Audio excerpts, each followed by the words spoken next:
Masih di ngobrol bareng Gus Miftah dan saya terima kasih sama Billy Sahaputra. Terima kasih loh Gus. Saya jujur Bill, sudah sekian puluh episode ini episode yang paling berat. Saya bahas soal kematian malam hari ini. Biasanya kita ketawa ketiwi, tapi hari ini Billy luar biasa. Saya juga melihat sosok Billy yang lain bahwa ternyata hatinya begitu lembut. Karena salah satu ciri orang yang hatinya dilembutkan oleh Allah adalah ketika dia mampu menangis ketika berbicara kematian. Kenapa? Karena Rasulullah Muhammad SAW bersabda, kafa bil mauti wa'idhon. Telah cukup kematian itu memberikan nasihat. Apa nasihatnya? Hari ini kita menyaksikan seorang Vanessa dan Bibli meninggal. Satu saat nanti gantian kita yang akan disaksikan oleh orang-orang tentang kematian kita. Kalau hari ini kita memandikan jenazah, satu saat nanti gantian kita yang akan dimandikan. Saat ini kita mengkafani jenazah. Satu saat gantian kita yang akan dikafan. Dan seperti Bang Billy kemarin. Ketika beliau membawa kerandanya Bibli, Vanessa ke pemakaman. Itu pertanda. Satu saat nanti gantian kita yang akan dibawa oleh tetangga kita ke pemakaman. Maka apa yang kita sombongkan? Apa hikmah di balik kematian itu sendiri? Yang pertama, mengingat kematian adalah termasuk ibadah tersendiri. Dengan mengingatnya saja seseorang telah mendapatkan pahala. Karena inilah yang diperintahkan oleh suri teladan kita Nabi Muhammad SAW. Maka sobat kepo, ketika nafsu duniawi kita terlalu tinggi, ketika rasa cinta kita kepada dunia terlalu besar, yang bisa kita lakukan adalah datang ke pemakaman dengan mengatakan, untuk apa semuanya ini kalau semuanya akan berakhir di sini? Apa yang kita banggakan? Maka di saat nafsu-nafsu duniawi kita terlalu melonjak-lonjak, terlalu besar, yang bisa kita lakukan salah satunya adalah dengan mengingat-ingat kematian. Seberapa banyak pun yang kita punya, pada akhirnya akan kita tinggal. Seberapa besar pun harta yang kita miliki, pada akhirnya tidak ada manfaatnya ketika kematian itu datang. Maka benar, ketika dikatakan kematian, mengingat kematian adalah termasuk ibadah. Maka kita berdoa sama Allah, mudah-mudahan di dunia yang serba gebiar, serba gemerlap seperti ini, Allah melembutkan hati kita dengan tetap mengingat kematian. Kemudian yang kedua, apa hikmah dari mengingat kematian? Mengingat kematian membantu kita dalam khusyuk ketika ibadah.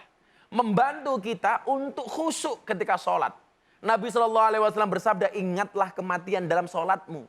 Karena jika seseorang mengingat mati dalam salatnya, maka ia memperbagus salatnya. Saya sering ditanya, Gus, kenapa salat kita tidak khusyuk? Bagaimana salat kita khusyuk? Ketika kita salat yang diingat-ingat adalah dunia. Bagaimana kita bisa menghadap Allah dengan tenang, dengan mutmainnah, sementara yang ada di dalam otak dan hati kita hanya harta dunia. Tetapi ketika seseorang menghadap kepada Allah Subhanahu wa taala, mengangkat kedua tangannya, pertanda dia menyerah kepada Allah, dan yang diingat adalah kematian, pasti akan datang rasa khusyuk itu baik dalam pikiran maupun hatinya. Salatlah seperti orang yang tidak menyangka bahwa ia masih punya kesempatan melakukan salat yang lainnya. Anggap salatmu saat itu adalah merupakan salat terakhir bagimu. Seolah-olah ketika kita mengucapkan Assalamualaikum warahmatullah, Assalamualaikum warahmatullah, saat itu malaikat Israel menyapa kita. Hati-hatilah dengan perkara yang kelak malah engkau meminta udzur atau membatalnya karena tidak bisa memenuhinya. Maka dikatakan, hiduplah untuk duniamu seolah-olah kamu akan hidup selama-lamanya. Tapi hiduplah untuk akhiratmu seolah-olah kematian itu akan datang keesokan harinya. Maka kalau itu kita lakukan, kita akan menjadi pribadi-pribadi yang senantiasa menjaga sholat kita. Yang menjaga ibadah kita. Kenapa? Karena an-nasu yamutuna ala ma'asu. Manusia itu akan dimatikan sebagaimana kebiasaan dia hidup. Kenapa kita harus membiasakan diri kita dengan kebiasaan-kebiasaan yang baik? Karena Allah akan mematikan kita sebagaimana kebiasaan kita di dunia. Kebayang. Seandainya kita membiasakan diri kita dengan kemaksiatan dan kita dipanggil Allah dalam keadaan bermaksiat. Saudara aku, dalam sehari semalam 24 jam, malaikat Israel menengok kita minimal 70 kali. Dan saat dia menengok kita dalam keadaan maksiat. Dan saat itu Allah berkenan mencabut kita dalam kemaksiatan. Betapa malunya kita kepada Allah Subhanahu wa ta'ala. Betapa hinanya kita di hadapan Allah Subhanahu wa ta'ala. Wallah, saya ngiri dengan kematian seperti Olga, seperti Vanessa dan suaminya. Bagaimana kemudian seburuk apapun masa lalunya, begitu mereka meninggal, yang dibicarakan, yang hidup adalah kebaikan-kebaikannya.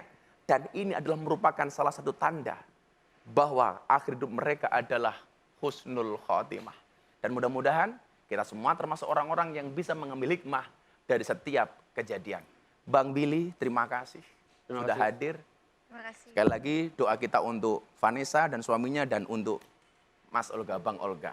Terima kasih semuanya. Kita bisa membagikan kisah ini kepada sobat-sobat lain di rumah dan mudah-mudahan bermanfaat. Semoga selalu sehat dan tetap menjadi orang baik. Sampai bertemu di obrolan bermanfaat lainnya. Selalu jaga kesehatan dan protokol kesehatan. Tentunya jangan lupa untuk terus menyaksikan Ngobrol bareng Gus Miftah setiap Jumat jam 9 malam hanya di iNews. Wabillahi taufiq wal hidayah. Assalamualaikum warahmatullahi wabarakatuh.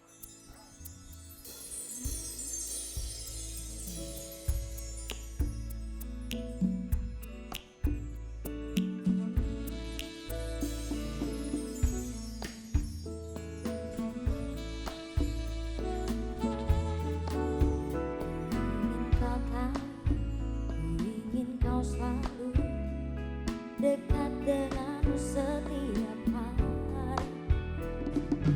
Kau yakin untuk mencintaiku. Ku ingin hanya satu untuk selamanya. Ku tak melihat dari sisi sempurna